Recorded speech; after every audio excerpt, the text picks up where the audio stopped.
Hi, this is David, and today you're going to be given some tried and true formulas for the introduction paragraph, the body paragraph, and even the conclusion paragraph as they're written in academic essays.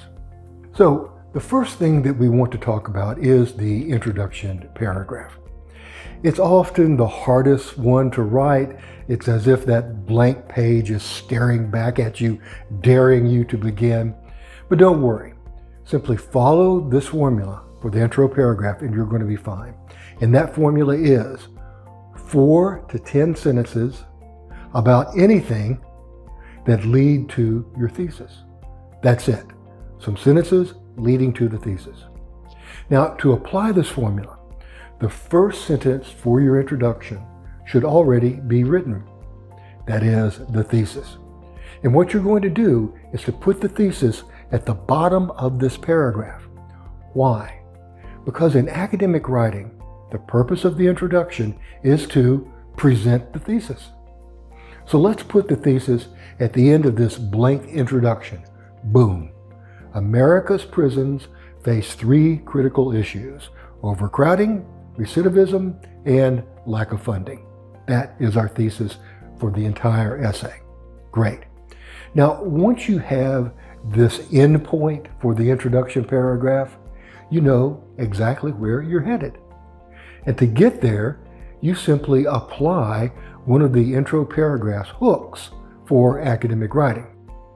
The basic hooks are statistic, example, question, quote, and anecdote.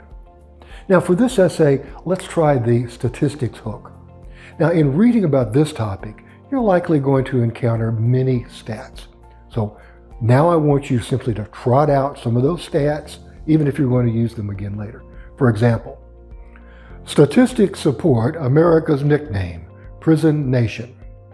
Although America is less than 5% of the world population, its prisons hold 20% of the world's inmates. Citation, Census 2021. The African American population is hardest hit. Blacks account for 13% of America's overall population, yet they are 39% of the prison population in America. Citation, Wagner and Bertram, 2020. Decades of mass incarceration have corroded our system, and now comes the thesis. America's prisons face 3 critical issues: overcrowding, recidivism, and lack of funding. So do you see how those sentences simply led to the thesis statement? And we could do the same thing with any of the other hooks that we've identified. Let's use the example hook. Again, we put our thesis at the bottom of the intro paragraph. Then all we do is present an example and gradually lead to the thesis. In 2011, the Supreme Court of the United States ordered a 50% reduction of all of California's prison population, citing overcrowding that resulted in, quote, cruel and unusual punishment. Citation, NPR 2011. Fast forward 20 years and little has changed. In 2021, an Orange County Superior Court judge ordered the jail population to be reduced by 50%, again citing deplorable conditions due to overcrowding. California is just one example of what is happening in America. And now comes the thesis. America's prison system faces critical issues of overcrowding, recidivism, and lack of funding. So again, all we did was pick out a hook and let some sentences gradually lead to that thesis statement that we had put at the bottom of the paragraph. That's the formula. It is as simple as that. Now, for the second formula, we're going to take a look at body paragraphs. And that formula is SESC, which stands for state, explain, support, conclude. What do you state, explain, support, and conclude? You state the paragraph's topic sentence in one sentence. You explain the topic sentence in 1 to 2 sentences. You support the topic sentence in 4 to 10 sentences. Then you conclude the paragraph by referring back to the topic sentence in 1 to 2 sentences. That's the formula. Let's take a look. Based on our thesis, the initial topic sentence would be something like, the first crisis facing America's prisons is overcrowding. So note the transition word, first. Notice the repetition of the key words from the thesis. And then we're ready for the next step, which is the explain or elaborate stage on the topic.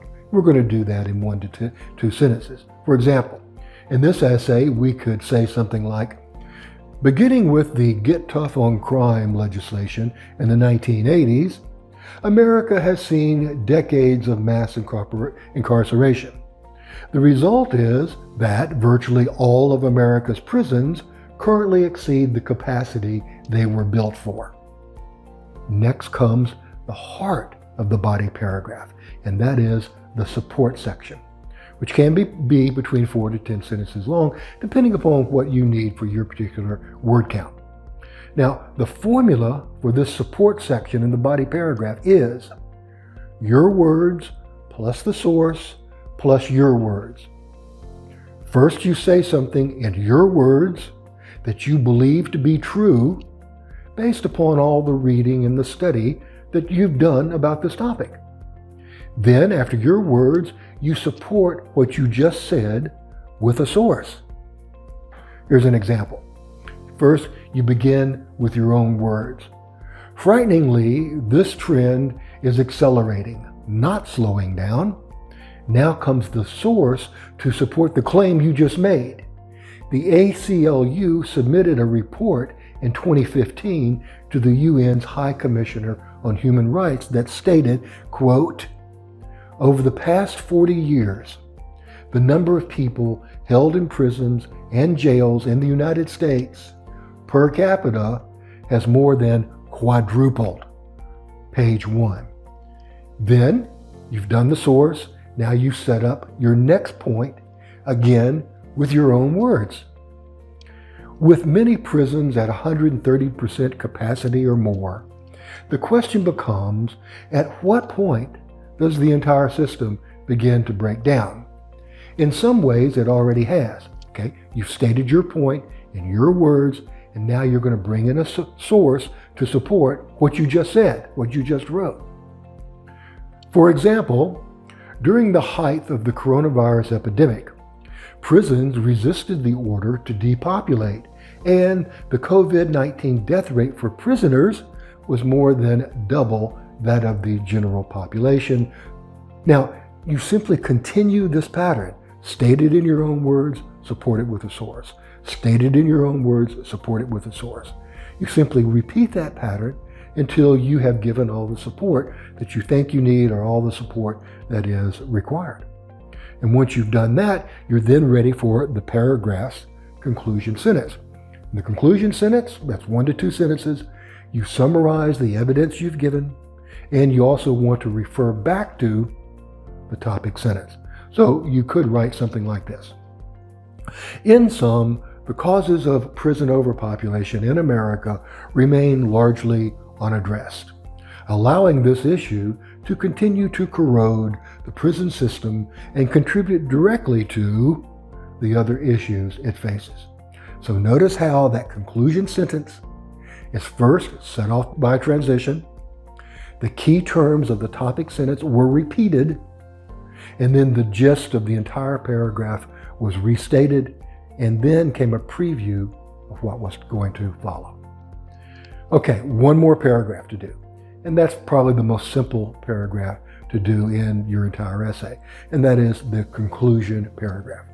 Like the introduction paragraph, there are a number of strategies that you can use. You can restate the thesis and summarize the main points. Sometimes that's appropriate. You can forecast consequences. Sometimes that's appropriate. You can place the topic in a broader context. You can call for action. You can give an ending quotation, an ending statistic. In other words, choose one of the strategies that best fits your needs.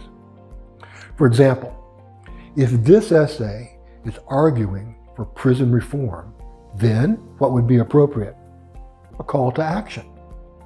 However, if the essay is serving as a kind of policy update or policy report to a higher up, you may want to do another strategy, restate the thesis and summarize the main points, maybe even in a bullet list.